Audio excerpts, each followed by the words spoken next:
নমস্কার বন্ধুরা, welcome to cricket and football hub. তো বন্ধুরা, আর কিছুদিন পরেই অনুষ্ঠিত হতে চলেছে ভারতীয় ক্লাব ফুটবলের আর এক সেরা টুর্নামেন্ট তথা সুপার কাপ। যে সুপার কাপের চ্যাম্পিয়ন দল স্থান পাবে ACL-2 এর যোগ্যতা অর্জন পর্বে। আর সেই নিরিখেই এশিয়া মঞ্চে ভারতকে রিপ্রেজেন্ট করতে এই সুপার কাপের মঞ্চে মাঠে নামতে চলেছে ভারতীয় ক্লাবগুলি। তো এই ভিডিওতে তোমাদের মধ্যে আলোচনা করতে চলেছি সুপার কাপের জন্য মোহনবাগান দলের প্রবাবল স্কোয়াড এবং কোচ হোসে মলিনা সুপার কাপে কেমন দল নামাতে পারেন এবং এই সুপার কাপ টুর্নামেন্টের লাইভ টেলিকাস্ট কোথায় হবে এবং কিভাবে তোমরা দেখতে পাবে, এই সমস্ত বিষয় নিয়ে এই ভিডিওতে তোমাদের মধ্যে আলোচনা করার আছে। সেক্ষেত্রে এই ভিডিওটা সকল মোহনবাগান সমর্থকদের জন্য খুবই গুরুত্বপূর্ণ এবং ইন্টারেস্টিং একটা ভিডিও হতে চলেছে। সেহেতু এই ভিডিওটা একটুও না স্কিপ করে তোমাদের পুরোটা দেখার অনুরোধ থাকলো।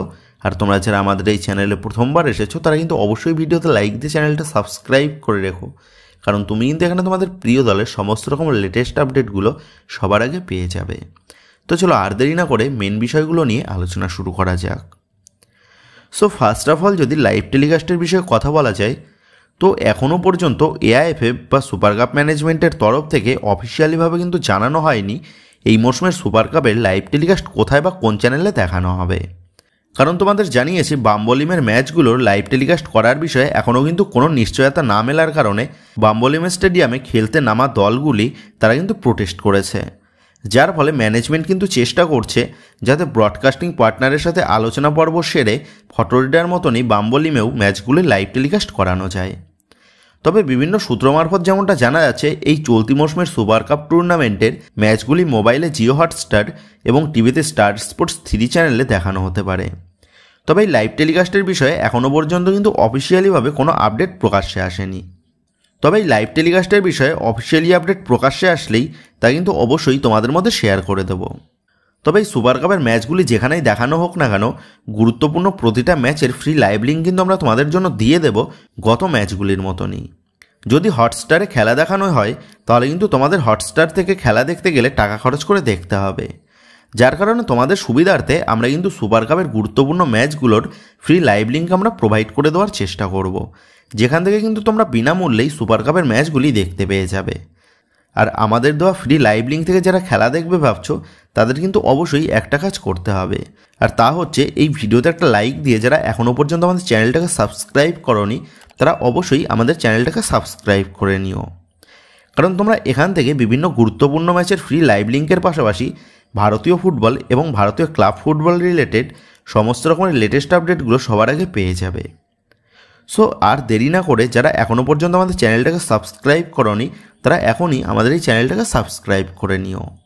সো এবার যদি এই সুপার কাপ টুর্নামেন্টের মোহনবাগান দলের ম্যাচগুলি কবে ও কখন আছে সেই নিয়ে আলোচনা করা যায়, তো সর্বপ্রথম তোমাদের জানিয়ে রাখি সুপার কাপ টুর্নামেন্টে মোহনবাগানের গ্রুপের বাকি দলগুলো হচ্ছে চেন্নাইন FC, ডেম্পো এবং ইস্টবেঙ্গল। যেখানে চেন্নাইন FCর বিরুদ্ধে মোহনবাগানের প্রথম ম্যাচ রয়েছে আগামী 25 তারিখ সন্ধ্যে 7:30 থেকে। এরপর ডেম্পোর বিরুদ্ধে মোহনবাগানের ম্যাচ রয়েছে 28 তারিখ সন্ধ্যে 7:30 থেকে, এবং ইস্টবেঙ্গলের বিরুদ্ধে গ্রুপ পর্বের সর্বশেষ ম্যাচ রয়েছে 31 তারিখ সন্ধ্যে 7:30 থেকে। তো এই ছিল এই সুপার কাপ টুর্নামেন্টে মোহনবাগান দলের ম্যাচ সূচি। তো এবার যদি এই সুপার কাপ টুর্নামেন্টের জন্য মোহনবাগানের ফুল স্কোয়াড নিয়ে কথা বলা যায়, তো আপাততভাবে যেমনটা আপডেট, এই সুপার কাপ টুর্নামেন্টের জন্য 25 জনের একটা স্কোয়াড কিন্তু রেজিস্টার করা হতে পারে বাগান ম্যানেজমেন্টের তরফ থেকে, যাদের মধ্যে গোলকিপার বিভাগে থাকছে বিশাল কায়েত, সাইদ জায়েদ এবং জুনিয়র দল থেকে দীপ্রভাত ঘোষ। এরপর ডিফেন্স পজিশনের জন্য রেজিস্টার হতে চলেছে Tom Aldred, Subhasish Bose, Alberto Rodriguez, Tekcham Abhishek Singh, Dippendu Biswas, Ashis রায় এবং মেহতাব সিং। তো মোট এই 7 জন ডিফেন্ডার কিন্তু রেজিস্টার হতে চলেছে সুপার কাপ টুর্নামেন্টের জন্য বাগান স্কোয়াডে।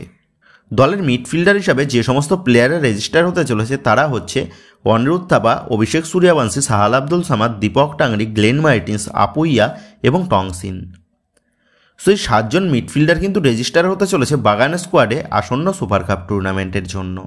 এবং দলের ফরওয়ার্ড পজিশনের জন্য যে সমস্ত প্লেয়ারদের রাখা হয়েছে সেই সমস্ত প্লেয়ারগুলো হচ্ছে Liston Colaco, Dimitri Petratos, Robson Robinho, Manvir Singh, Jamie Maclaren, Jason Cummings, Suhail Ahmad Bhat এবং কিয়ান নাসিরি। তো দলের আপফ্রন্টের জন্য এই 8 জন প্লেয়ারকে কিন্তু রেজিস্টার করাতে চলেছে মোহনবাগান ম্যানেজমেন্ট। তবে এই 25 জনের পাশাপাশি পরবর্তীতে প্রয়োজন হলে রিজার্ভ দল থেকেও কয়েকজন প্লেয়ারকে কিন্তু রেজিস্টার করা হতে পারে, তেমনটাই আপডেট।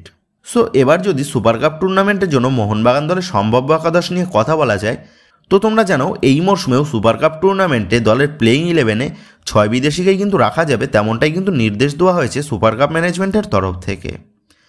তবে দলের প্লেইং 11-এ 6 বিদেশিকে রাখার নিয়ম থাকলেও কোচ হোসে মলিনা তিনি কিন্তু খুব প্রয়োজন না হলে 4 বিদেশিকে নিয়েই প্লেইং 11 সাজাতে চলেছেন, কারণ বাকি 2 জন বিদেশি প্লেয়ারকে প্ল্যান বি হিসাবে কিন্তু ইউজ করা হবে।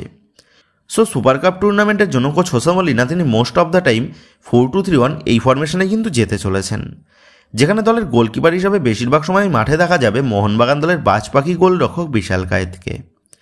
দলের 4 ডিফেন্সের লেফট ব্যাক পজিশনে থাকবে সুভাশিস বোস অথবা তেকচাম অভিষেক সিং, এবং রাইট ব্যাক পজিশনে দেখা যাবে আশিস রায় অথবা মেহতাব সিংকে।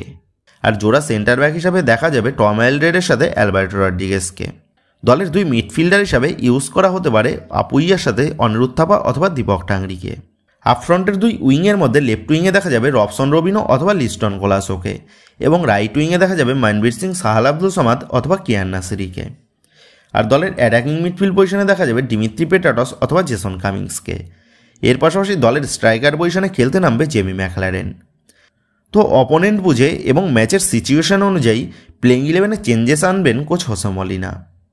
বাট যেমন প্লেইং 11 তোমাদের এখানে দেখানো হলো, তো এইরকমই প্লেইং 11 নিয়ে গ্রুপ পর্বের বেশিরভাগ ম্যাচেই কিন্তু নামতে চলেছে বাগান ব্রিগেড। তো এবার যদি দলের 6 বিদেশিকে প্লেইং 11-এ রেখে দলের সম্ভাব্য একাদশ নিয়ে কথা বলা যায়, সেক্ষেত্রে 6 বিদেশিকে রেখে প্লেইং 11 নামালে সেহেতু 3-5-2 এই ফরমেশনে কিন্তু যাওয়া যেতে পারে, যেখানে দলের গোলকিপার হিসেবে দেখা যাবে বিশাল কায়েতকে। দলের 3 ডিফেন্ডার হিসেবে দেখা যাবে সুভাশিস বোস অথবা তেকচাম অভিষেক সিংয়ের সাথে অ্যালবার্টো রড্রিগেজ এবং টম এলড্রেডকে। দলের মিডফিল্ড পজিশনের ভূমিকাতে দেখা যাবে আপুইয়ার সাথে অনিরুদ্ধ থাপাকে, এবং দলের অ্যাটাকিং মিডফিল্ড পজিশনে দেখা যাবে ডিমিত্রি পেট্রাটসকে। আর দলের 2 উইং পজিশনে দেখা যাবে রবসন রবিনোর সাথে মানবীর সিংকে, এবং আপফ্রন্টের জোড়া স্ট্রাইকার হিসেবে থাকবে জেসন কামিংসের সাথে জেমি ম্যাকলারেন। সো দলের 6 বিদেশি প্লেয়ারকে প্লেইং 11-এ রেখে এরকমই কিন্তু প্লেইং 11 হতে পারে মোহনবাগানের। তো বন্ধুরা, তোমরা কমেন্ট করে জানিয়ে দিও সুপার কাপ টুর্নামেন্টের গ্রুপ পর্বের প্রতিটা ম্যাচেই 6 বিদেশিকে নাকি 4 বিদেশিকে রেখে প্লেইং 11 সাজালে বেটার হবে। এই বিষয়ে তোমাদের মতামতটা অবশ্যই নিচে কমেন্ট করে জানিয়ে দিও। তো বন্ধুরা, এই ভিডিওতে এই বিষয়গুলো নিয়েই তোমাদের মধ্যে আলোচনা করার ছিল। তো আশা করি ভিডিওটা তোমাদের ভালো লেগেছে। তো যদি ভিডিওটা ভালো লেগে থাকে তাহলে ভিডিওতে লাইক দিয়ে চ্যানেল সাবস্ক্রাইব করে পাশে থাকা বেল আইকনটা অবশ্যই প্রেস করে দিও। আর তোমরা যারা এখনও পর্যন্ত আমাদের সোশ্যাল মিডিয়া পেজের সাথে যুক্ত হওনি, তারা নিচে ডেসক্রিপশন বক্সের লিঙ্ক থেকে আমাদের সোশ্যাল মিডিয়া পেজের সাথে যুক্ত হয়ে যেও, কারণ এখন কিন্তু সমস্ত রকমের লেটেস্ট আপডেটগুলো সবার আগে আমাদের সোশ্যাল মিডিয়া পেজেই পোস্ট করা হয়। আর তোমরা এখন ফেসবুক এবং ইনস্টাগ্রামে গিয়ে তোমরা আমাদের এই চ্যানেলের নাম লিখে সার্চ করলেও তোমরা কিন্তু আমাদের ফেসবুক এবং ইনস্টাগ্রাম পেজটাও খুঁজে পেয়ে যাবে। সেহেতু তোমার প্রিয় দলের সমস্ত রকমের লেটেস্ট আপডেট সবার আগে জানার জন্য এবং আমার সাথে সরাসরি যে কোনো বিষয়ে কথা বলার জন্য তোমরা অবশ্যই মনে করো আমাদের সোশ্যাল মিডিয়া পেজের সাথে যুক্ত হয়ে যাও। তো বন্ধুরা, এই ভিডিওটা এটুকুই ছিল। তো আসি বন্ধুরা, দেখা হচ্ছে পরের ভিডিওতে।